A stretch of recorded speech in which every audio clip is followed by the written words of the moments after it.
Estudar a Bíblia, estudar a Bíblia, estudar a Bíblia na escola dominical. Estudar a Bíblia, estudar a Bíblia, estudar. Prezados professores e superintendentes da escola dominical, eu vos cumprimento com a paz do Senhor Jesus Cristo. Pela misericórdia do nosso Deus, estamos reunidos para mais uma pré-aula da nossa EBD e desta feita comentando sobre a lição de número 8 da classe de adultos, que tem por tema o início da civilização humana. Eu louvo a Deus pela vida do pastor Cláudio Honor de Andrade, que tem sido um instrumento da parte de Deus para abençoar a igreja brasileira. E nesta lição de hoje nós temos o desafio de respondermos algumas perguntas. Perguntas, por exemplo, se Adão não tivesse pecado, haveria civilização? Qual foi a primeira cidade criada? A cidade é amaldiçoada?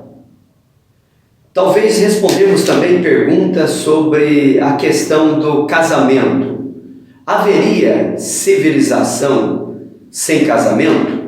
Outra pergunta, por exemplo, os nossos pais povoaram qual a região da terra? As nações que existem hoje, elas são oriundas de quais filhos de Noé?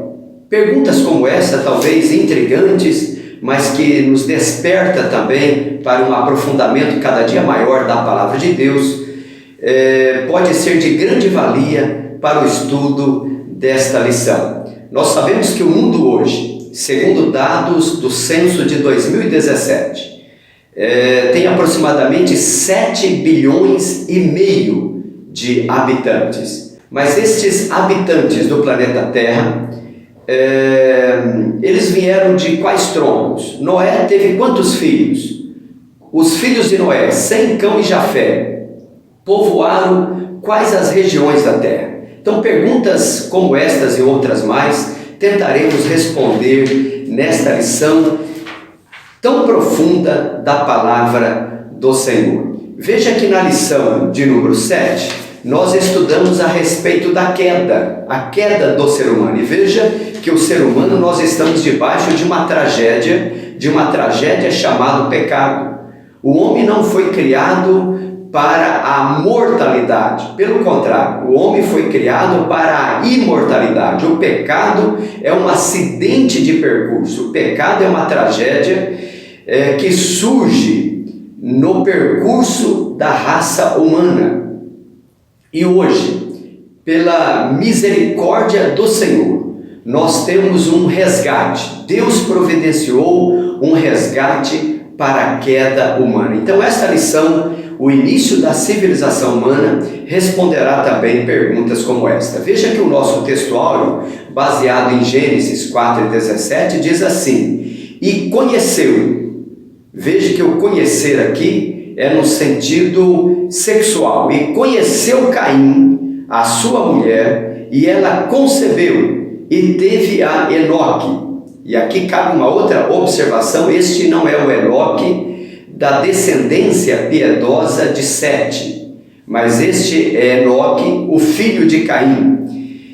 E conheceu Caim a sua mulher, e ela concebeu e teve a Enoque.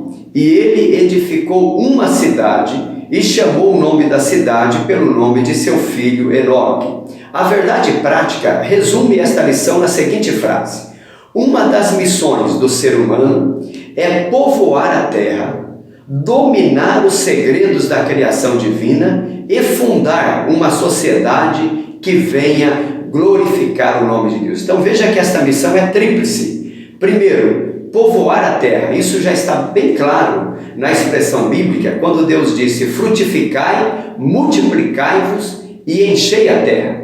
Esta é uma das primeiras missões que Deus deu ao homem, de povoar a terra. Mas veja que a gente percebe que já desde o princípio o homem tentou se concentrar em um lugar só. Veja que pós-dilúvio, o homem tenta se aglomerar na região de Sinar, a tal ponto de que Deus vai confundir as línguas e faz com que o povo se disperse por toda a terra até então conhecida, com a finalidade de que o homem pudesse povoar a terra. A segunda missão, dominar os segredos da criação divina. E a gente tem visto como que o homem tem evoluído nesta questão da sua criatividade. A criatividade humana é algo que glorifica o nome do Senhor nosso Deus. E terceiro, fundar uma sociedade que venha glorificar o nome de Deus. Talvez esse seja o nosso maior desafio. O desafio da raça humana. O ser humano, ele foi criado para glorificar o nome de Deus. Veja que os gregos já dão o nome para homem de antropos, da onde vem a palavra antropologia. Logia, estudo, antropos, homem, estudo do homem. E segundo a definição grega, antropos é aquele que olha para cima. Então, ser humano ou ser humano é um ser que olha para cima, que olha para o seu Criador. A missão do homem é viver para glorificar o nome de Deus. O ser humano que não o faz assim, ele está vivendo uma vida disfuncional. Ele não está vivendo a vida para a qual ele foi criado. O ser humano foi criado para glorificar o nome do Senhor nosso Deus. A leitura em classe desta lição de número 8, ela se baseia no livro do Gênesis, capítulo 4, versículo 1 ao versículo 16. Veja que esses versículos vai nos falar sobre a descendência caída de Caim, falando sobre os dois primeiros filhos de Adão, Caim e Abel, mas vai se concentrar mais, ou a grande parte desses versículos, sobre a descendência de Caim. Vamos pensar então um pouquinho, primeiramente, sobre o que vem a ser a palavra civilização, uma vez que o nosso tema é o início da civilização humana. Talvez a palavra que salta aos nossos olhos é a palavra civilização. O que vem a ser civilização? Pastor Cláudio Honor de Andrade, ele nos traz aqui esta definição, baseado no dicionário de Wise, que diz assim, que civilização é o conjunto de aspectos peculiares à vida intelectual, artística, moral e material de uma época, de uma região, de um país ou de uma sociedade. Podemos ver por aqui que civilização, portanto, são todas as características do ser humano. Veja que, diferentemente do que muitas das vezes o mundo pós-moderno tenta passar a ideia de que a civilização só surgiu com o homem muito após a sua criação, ou como tenta afirmar alguns pseudocientistas, de que o homem é fruto de uma evolução e que tempos depois o homem passou a ser civilizado. A história que a Bíblia Sagrada nos conta é que o ser humano ele foi criado segundo a imagem e a semelhança de Deus. A civilização surge com a criação do ser humano. Veja que quando Deus cria o primeiro homem, Deus já capacita e dota esse homem de características peculiares. Deus já dá a este homem a designação, dizendo para este homem, olha, frutifique, multiplique, encha a terra, domine sobre os peixes, sobre as aves, sobre os répteis. Deus dá a este homem uma missão, a missão da classificação do reino mineral, do reino vegetal, do reino animal. Portanto, o homem ele já é criado segundo a imagem e semelhança de Deus, um ser racional, um ser com inteligência, com capacidade intelectual, artística, um homem moralmente responsável e um homem que era ciente de si e ciente de quem era o seu Criador. Esta lição, ela faz até a seguinte pergunta: se Adão não tivesse pecado, haveria civilização? E a resposta a esta pergunta é terminantemente sim. A civilização, ela não surge com o pecado. A civilização, ela surge com a criação do homem. Quando Deus cria o homem e o coloca, e planta um jardim, coloca este homem no jardim, ali começa a civilização. Portanto, o homem é um ser civilizado, não apenas após a queda. O homem é um ser civilizado desde a sua criação. Uma outra pergunta que essa lição tenta responder é a questão do casamento como base da civilização. Veja que Deus, ao criar o ser humano, macho e fêmea, né, e quando Deus a apresenta, nós temos a expressão escrita por Moisés, dizendo assim: portanto, deixará, pois, o varão seu pai e a sua mãe, unir-se-á a sua mulher e serão ambos uma só carne. E quando Deus institui aí o casamento, ali é o início desta civilização. Porque sem a criação do macho e fêmea, não seria possível civilização, não seria possível família, não seria, por conseguinte, possível a formação do Estado.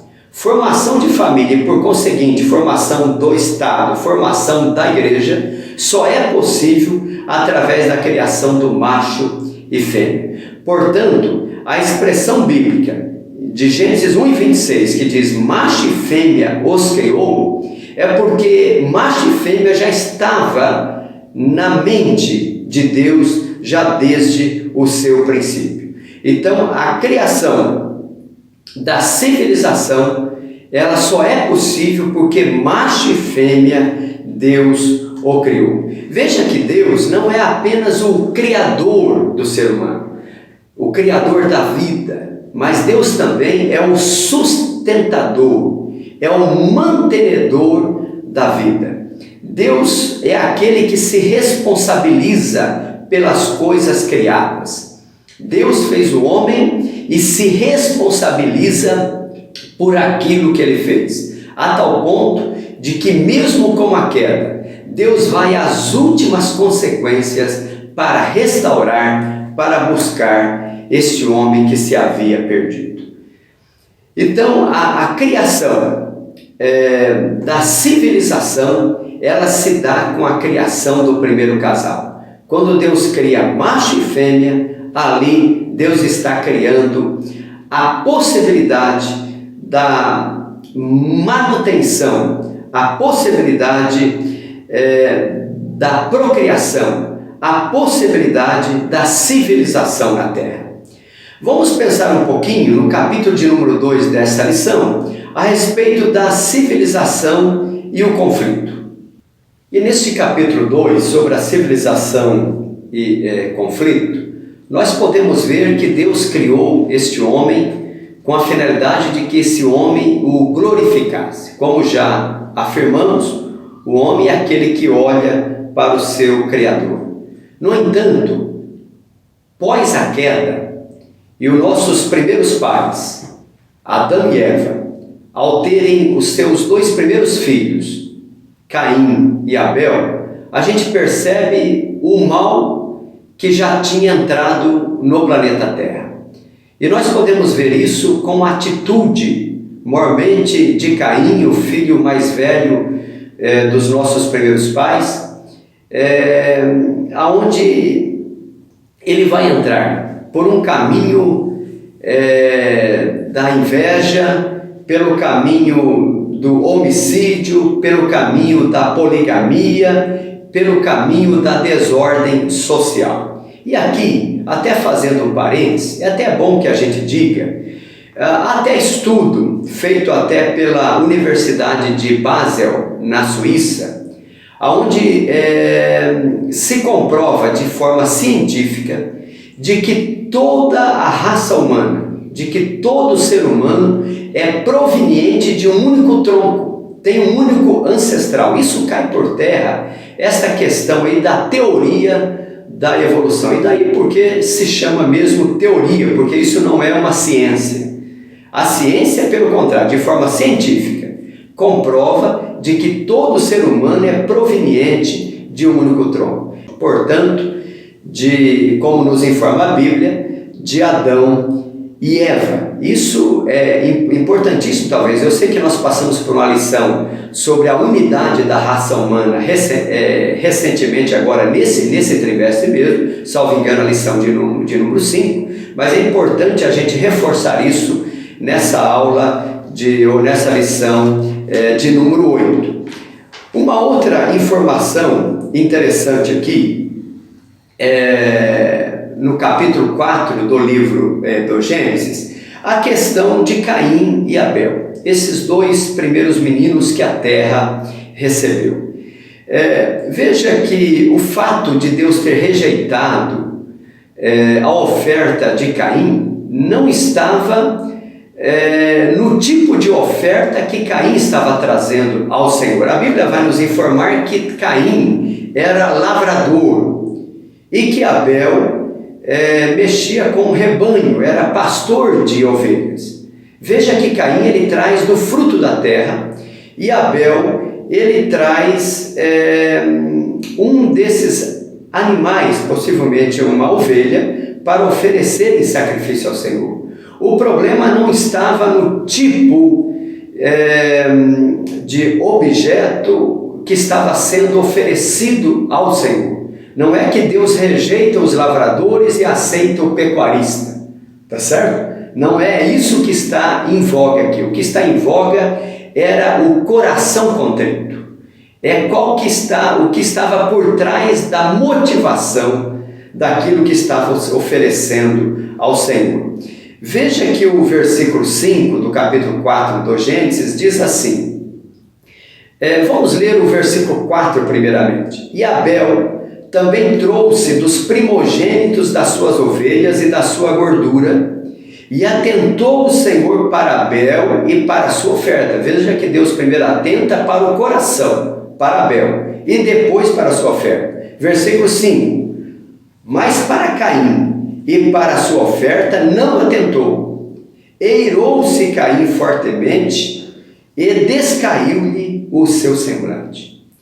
Veja que Deus não aceitou a atitude do coração daquele adorador. Ele vem para oferecer um sacrifício ao Senhor, mas o seu coração não era reto para com Deus. Isto faz com que nasce, ou com aquilo se aflore, talvez essa seja a melhor expressão, se aflore no coração de Caim um desejo de vingança, um desejo de acabar com seu irmão, criando ali um ódio, uma inveja que vai levar ao homicídio, que vai levar a cometer aí o primeiro homicídio sobre a terra. Veja, o trabalho, meus prezados, é algo louvável.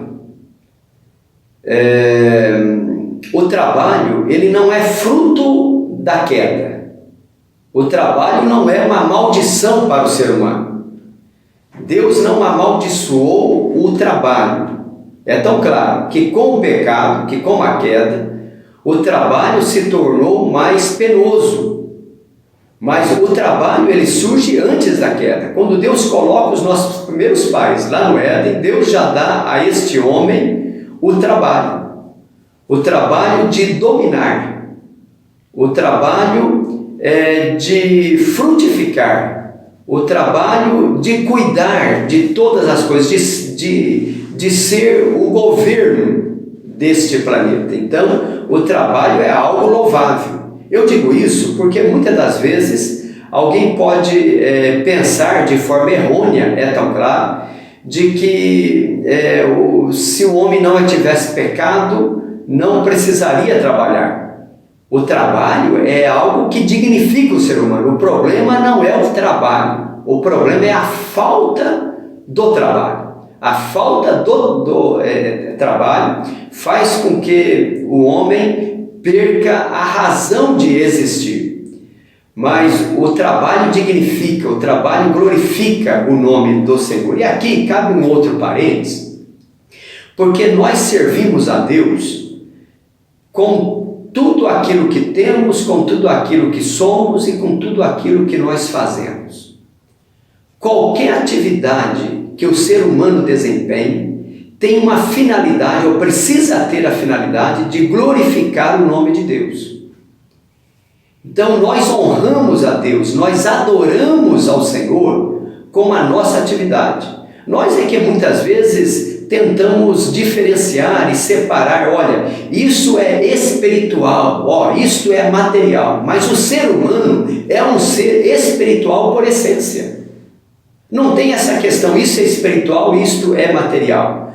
Tudo que o ser humano faz é espiritual.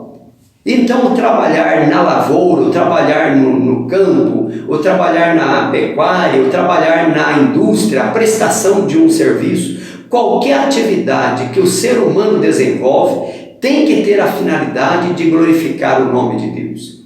Nós adoramos a Deus, não é apenas com o joelho no chão e com os olhos para cima, com as mãos levantadas. Não, senhores. Nós adoramos a Deus com aquilo que nós fazemos. A nossa vida tem que ser uma vida de adoração. Mas veja, que os nossos primeiros pais foram oferecer ao Senhor o fruto do seu trabalho. Mas Deus vem ali atentar para a motivação, o que estava por trás daquele sacrifício, daquilo que estava sendo oferecido ao Senhor. É interessante a gente perceber, porque quando Caim ele propõe no seu coração, com aquele ódio maligno de tirar a vida do seu irmão, e o que Caim estava intentando era matar o seu irmão, porque Deus havia recebido o atentado para a oferta do seu irmão e não para a sua. Deus vem ao encontro de Caim. Isso é lindo a gente ver, como que Deus é aquele que vem ao nosso encontro. E Deus vai falar com Caim. Veja o versículo 6. E o Senhor disse a Caim: por que te iraste? E por que descaiu o teu semblante? E Deus vai dizer: olha, Caim, o pecado está batendo na porta do teu coração. Cabe a você dominá-lo. Quer dizer, não dê lugar à ira que está no teu coração. E a Bíblia vai nos informar isso no Novo Testamento. Irai-vos e não pequeis. É um perigo quando o homem ele dá lugar à ira. Mas veja que Deus ainda vai mostrar a sua graça para com a pessoa de Caim, mesmo depois que Caim acaba cometendo o primeiro homicídio, tirando a vida do seu irmão, e quando Deus vem ao encontro de Caim, olha a bondade do nosso Deus. O mesmo Deus que veio ao encontro dos nossos primeiros pais, de Adão e Eva, após a queda, Deus vem ao encontro do primeiro homicida. E Deus vem falar com Caim: Caim, onde está o teu irmão? E veja, talvez esta pergunta, ela continua ressoando pelos séculos dos séculos. Talvez essa pergunta ecoa também nos nossos corações: onde está o teu irmão? E talvez essa seja uma das grandes respostas que nós precisamos dar na vida. Onde está o meu irmão? E Caim, ele enfurece: sou eu porventura guardião do meu irmão? E Deus vai dar a sentença. Mas veja que mesmo na sentença que Deus vai dar a Caim, a gente vê as mãos do Senhor sobre ele. Porque Caim disse assim: olha, e será que todo aquele que me achar me matará? Versículo 14, Eis que hoje me lanças da face da terra, e da tua face me esconderei, e serei fugitivo errante na terra, e será que todo aquele que me achar me matará? Mas olha a graça do Senhor nosso Deus. Aliás, a Bíblia é recheada e coroada com a graça de Deus. É a graça que nos constrange. O versículo 15: o Senhor, porém, disse-lhe: portanto, qualquer que matar a Caim 7 vezes será castigado. E pôs o Senhor um sinal em Caim. Eu fico maravilhado com esta expressão. E pôs o Senhor um sinal. Nós não sabemos que sinal era este, mas o certo é que Deus colocou um sinal em Caim, mostrando ali: ó Caim, você vai ter o sinal da minha graça. Em outras palavras, você está achando que qualquer que te encontrar te matará? Eu vou colocar um sinal para que ninguém lhe mate. Quer dizer, eu vou te dar tempo para que você se arrependa e você se chegue a mim. Tá certo? E veja que este sinal fez com que Caim pudesse, mesmo a Bíblia não manifestando quantos anos Caim viveu. E aliás, cabe aqui um outro parênteses, porque quando a gente vai ler o capítulo 4 do Gênesis, que vai falar sobre a descendência caída de Caim, e a gente faz um contraponto com o capítulo 5, que é a descendência piedosa de Sete. Qual que é a diferença que a gente vê entre uma descendência e outra? É que a descendência piedosa de Sete, registrada no capítulo 5, nós vamos encontrar quantos anos cada descendente de Sete viveu. Nós sabemos quantos anos Sete viveu. Nós sabemos quantos anos Enos viveu. Nós sabemos quantos anos Cainã viveu. Mas quando nós vamos ver sobre a descendência caída de Caim, capítulo 4, nós não sabemos nem a idade dos descendentes de Caim. Parece que a Bíblia tenta nos mostrar que a vida só vale a pena ser contada, só vale a pena ser medida, a vida que é vivida para Deus. Essa vida é uma vida que merece ser contada, porque tem pessoas que não vivem a vida, ele só passa pela existência. Caim é um tipo de pessoa que, mesmo a graça de Deus estando sobre ele, Deus vindo ao seu encontro, Deus coloca em um sinal para que ninguém lhe mate. Em outras palavras, olha Caim, eu estou te dando a oportunidade de você passar pela regeneração, a oportunidade de você se redimir, a oportunidade de você se reconciliar comigo. Mas mesmo assim, Caim procurou o caminho do pecado. Isso é triste a gente ver. E quantos homens, ainda hoje, tentam trilhar este mesmo caminho? Veja que Caim, ele vai começar ali uma civilização caída, né? E a Bíblia vai nos demonstrar que, veja que a primeira cidade que é criada é a cidade da qual Caim dá o nome, o mesmo nome que ele tinha dado ao seu filho primogênito, por nome de Enoque. E já comentamos no início desta aula que esse Enoque não é o Enoque descendente de Sete, aquele que andou com Deus e Deus para si o tomou, mas esse é o primeiro neto aqui de Adão, Enoque. E veja que essa questão, até na Bíblia, capítulo 4 do Gênesis, né? Veja o que diz aqui, o versículo 16, ó. E saiu Caim de diante da face do Senhor e habitou na terra de Nod, da banda do oriente do Éden.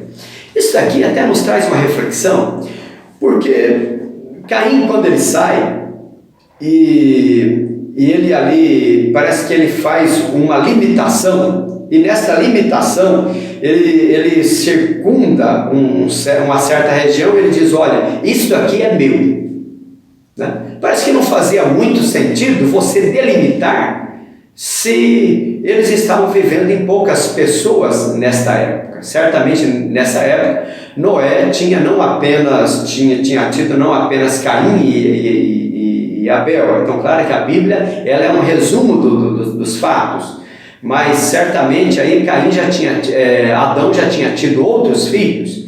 Caim deve ter casado com a sua própria irmã. É esse o entendimento que a maioria dos teólogos creem.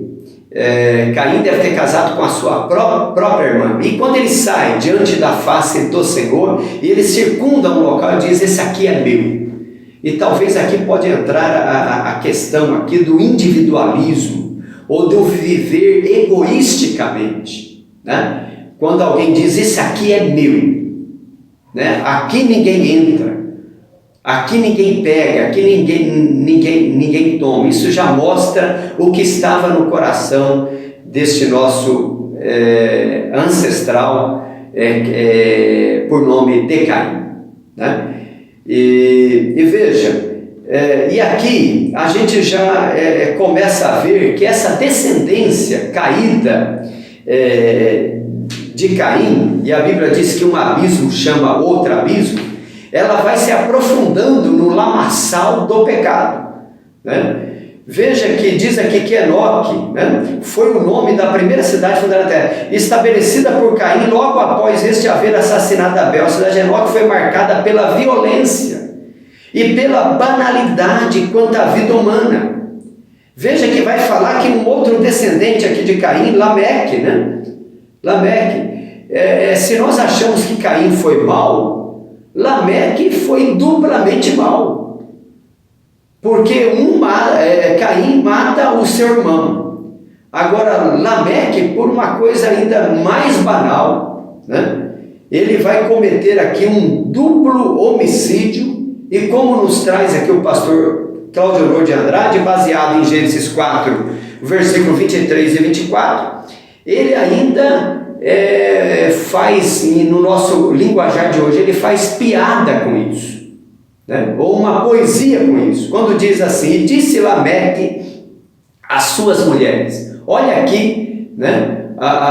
Como um abismo chama outro abismo. A descendência caída de Caim já começa aqui a poligamia, né? E disse Lameque às suas mulheres: Ada e Zilá, ouvi a minha voz, vós mulheres de Lameque, escutai o meu dito, porque eu matei um varão por me ferir e um jovem por me pisar. Olha, né?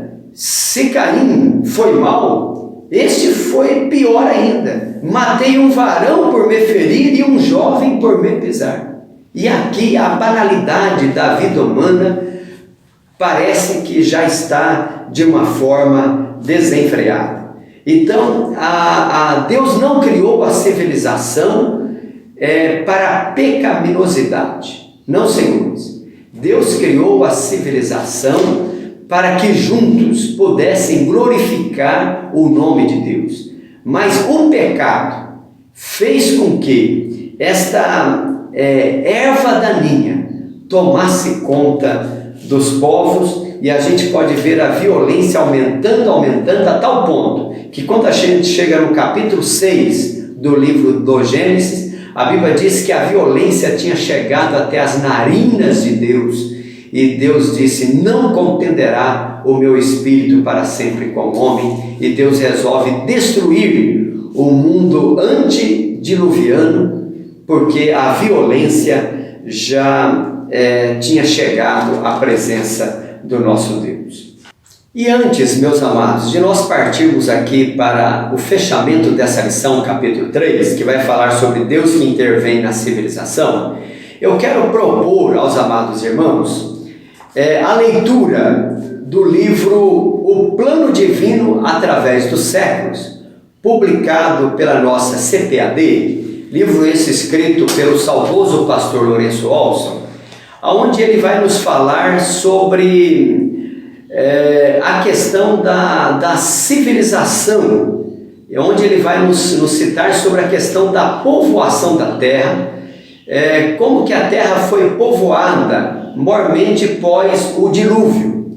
Eu sugeriria para os irmãos a leitura deste livro a partir da página 60, onde ele vai nos falar, por exemplo, sobre as nações existentes hoje, né? Segundo a ONU, acho que são 198 nações reconhecidas. Há alguns outros povos que, mesmo fazendo parte da ONU, ainda não têm o reconhecimento como nação, como, por exemplo, a Palestina e outros mais.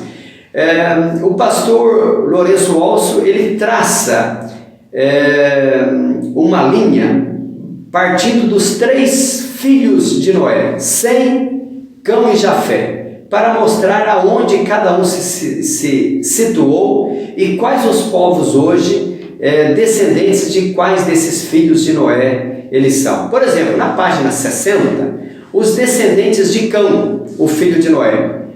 E aonde vai nos citar aqui, por exemplo, que Cão, ele teve 4 filhos, Cush, Put, Canaã e Mizraim. Por exemplo, Cush é Etiópia, Put, a Líbia, Canaã, a Palestina, Mizraim, o Egito. E através desses, nós vamos ver, o pastor Lourenço Olso traz aqui, aonde cada um deles se situaram e que povos são esses hoje. Por exemplo, os descendentes de Sem, né, da linhagem piedosa de Sem. Sem teve 5 filhos, Elão, Assur, Arfaxade, Lude e Aram. Por exemplo, Elão, os elamitas, Assur, os assírios, Lude, os lídios, Aram, os sírios. Mas, por exemplo, Arfaxade, né, que é da onde vem Jesus, da onde vem Abraão, Davi e por conseguinte Jesus. Arfaxade, por exemplo, é da onde descenderam aí os caldeus, né? Veja que Abraão ele veio de Ur dos caldeus. Quando nós vamos, por exemplo, para a página 63, os descendentes de Jafé, né? Aqui entra mais os europeus. Jafé teve aqui, por exemplo, 7 filhos, Magog, Javã, Tubal, Gomer, Meseque, Madai e Tiras. Magog, por exemplo, da onde vêm os citas e os russos. Javã, da onde vêm os gregos, os latinos, os franceses. Tubal, da Turquia, né? Gomer, da onde vêm os alemães, os celtas, os eslavos, escandinavos, né? Que são os suecos, dinamarqueses, os noruegueses, enfim. Meseque, né? Da onde vem também a Rússia. Madai, onde vem os hindus e os persas, Tiras, a Bulgária e a Grécia, enfim. Então nós temos aí, talvez pode ser muito útil para o professor estar utilizando também para um esclarecimento e talvez uma aula mais interativa nessa lição de número 8. Mas eu gostaria de partirmos para a conclusão desta lição, que nos fala sobre o Deus que intervém na civilização. Pastor Cláudio Lohr, no seu livro A Raça Humana, Origem, Queda e Redenção, da qual é extraída esta lição, no capítulo 8, ele começa dizendo assim, que Billy Graham, o grande evangelista, né, do século XX, ao narrar o seu encontro com Albert Einstein, destaca o fato de ter ouvido do cientista alemão de origem judaica um comentário nada animador, e abre aspas. Diz ele, né, diz o Albert Einstein para Billy Graham, é mais fácil transformar o urânio do que o coração humano. Veja, o coração humano é realmente algo duro, né? Um coração de pedra, né? Como diz a Bíblia, mas a Bíblia também vai nos informar que Deus arranca o coração de pedra e coloca um coração que se derrete em sua presença. Mas Deus é aquele que veio ao encontro de Adão, é aquele que veio ao encontro também de Caim, e Deus é aquele que sempre continua vindo ao encontro dos seus filhos. E Deus sempre está pedindo, dá-me, filho meu, o teu coração. Deus é aquele que tem prazer em se relacionar com os seus filhos. E Deus é aquele que intervém na história e através da história para mudar o coração e o pensamento humano. Isso é lindo a gente ver nas Escrituras Sagradas. Então Jesus é aquele que tem o poder para transformar o coração do homem. Se o homem der lugar, né? Por isso que diz a Bíblia, se hoje ouvires a voz do Espírito Santo, não endureçais o vosso coração. Deus é aquele que tem prazer, né, em salvar aquele que se acha perdido. Portanto, o mundo não está à deriva, não, senhores. Deus é aquele que tem o governo de todas as coisas. E Deus tem prazer em sempre vir ao encontro dos seus filhos. Parece que Deus colou o seu nome em nós, de tal forma que quando não tiver uma outra razão para a qual Ele possa nos amar, pelo amor do seu nome que está colado em nós, Ele vem ao nosso encontro. A gente vê a intervenção de Deus durante toda a história. O Deus que se interviu logo após o pecado entrar. E Deus veio ao encontro dos nossos primeiros pais e construiu para eles uma túnica. E disse para eles: olha, é da semente da mulher que vai vir o Salvador. Há esperança para vocês. O mesmo Deus que veio ao encontro de Adão, Ele veio ao encontro de Abel para receber a sua oferta. Ele veio ao encontro de Caim para fazer com que ele não enveredasse pelo caminho do homicídio e do pecado. E mesmo após ter cometido o pecado, ele veio ao encontro de Caim para dizer: olha, Caim, a minha graça está sobre você. Eu estou te colocando um sinal. Ninguém te matará, você terá ainda anos de vida. Deus também é aquele que veio ao encontro do nosso ancestral Noé, dizendo: olha, Noé, pregue o evangelho, diga aos homens para que se arrependam, porque senão eu vou destruir esse mundo com água. E Deus salvou a Noé e a sua família, fez desses 3 filhos todas as nações que há hoje. Sem, Cão e Jafé, deles descende todas as nações que há hoje no mundo. E em toda a história, nesses 6.000 anos de história, Deus sempre continua intervindo nos impérios, nas nações, nas famílias. Deus sempre continua intervindo na sua igreja. Deus é aquele que tem prazer em se relacionar com os seus filhos. Louvado seja o Senhor pela sua grande e infinita misericórdia. E a nossa missão, ela conclui da seguinte forma: que a única esperança para a civilização humana é o Evangelho de Cristo. Só Jesus pode salvar a humanidade que se encontra perdida. Sem Jesus não há esperança. A nossa única esperança é em Jesus de Nazaré. Que o nome de Cristo seja exaltado para todo sempre. Tenha uma boa aula, que Deus nos abençoe. Amém.